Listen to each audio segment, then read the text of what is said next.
Sehingga dikatakan siapa orang yang khusyuk di dalam wudu, maka dia akan khusyuk di dalam salat.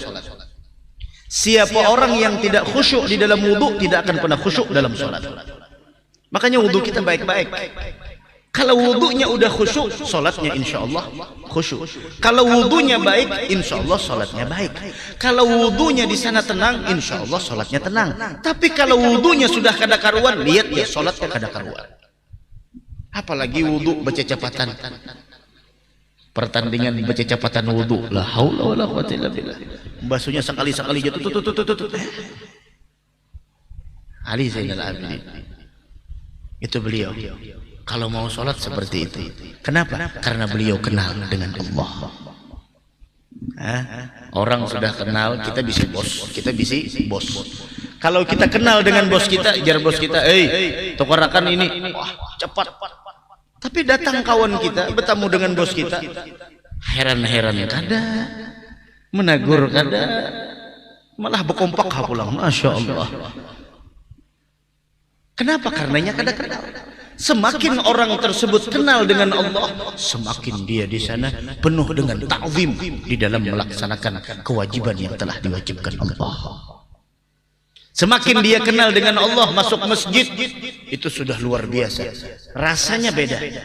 Dalam satu sop ini dari ujung sampai ke ujung. Ketika sujud itu martabatnya beda-beda.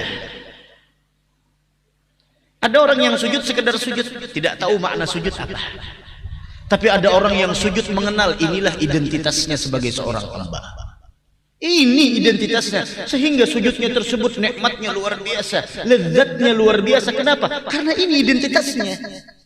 Karena ini memang adalah simbol kehambaannya ketika sujud kepada Allah. Lihat orang yang sujud, orang yang sugih adalah sujudnya belain pada orang yang miskin.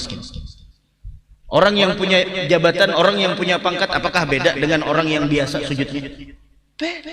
Sama semuanya, tapi ketika hatinya terkoneksi dengan Allah Subhanahu wa taala, sujudnya tersebut terasa indah. Kenapa? Karena dia merasa inilah penghambaannya kepada Allah. Inilah identitas hambanya.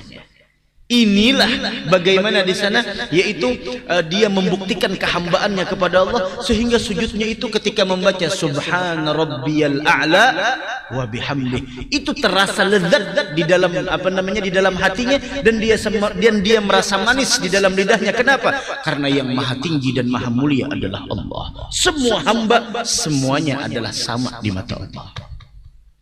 Beda dengan orang sujud aja. Sujud biasa aja. Allahu Akbar, ya Allah liman hamidah. Malah kada tahu apa arti sujud dan lain sebagainya. Ya Rabb, mudah-mudahan kita selamat dunia wal akhirah. Itu sujud. Amalkan.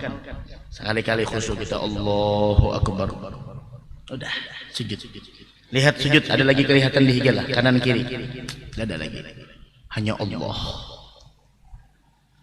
Makanya ketika Rabi'ah bin Ka'ab, salah satu pembantu Nabi Muhammad sallallahu alaihi wasallam, ketika ditanya oleh Nabi Muhammad, "Ya Rabi'ah, salli, wahai Rabi'ah, kamu mau minta apa?" Karena Rabi'ah sering menyiapkan sendal Nabi, menyiapkan tempat wudu Nabi, menyiapkan keperluan Nabi, berkhidmat membantu Nabi Muhammad. Suatu hari kata Rabi'ah, saya bermalam di rumahnya Nabi Muhammad, saya menyediakan tempat wudunya. Kemudian Rabi'ah ditanya sama Nabi Muhammad, "Ya Rabi'ah, salni." Rabi'ah ini bukan perempuan, laki-laki. Rabi'ah bin Ka'ab. Kemudian Rasul mengatakan, ya Rabi'ah salni, wahai Rabi'ah, minta apa yang kau inginkan. Apa kata Rabi'ah? As'aluka murafaqataka fil jannah. Saya ingin bersamamu di dalam surga.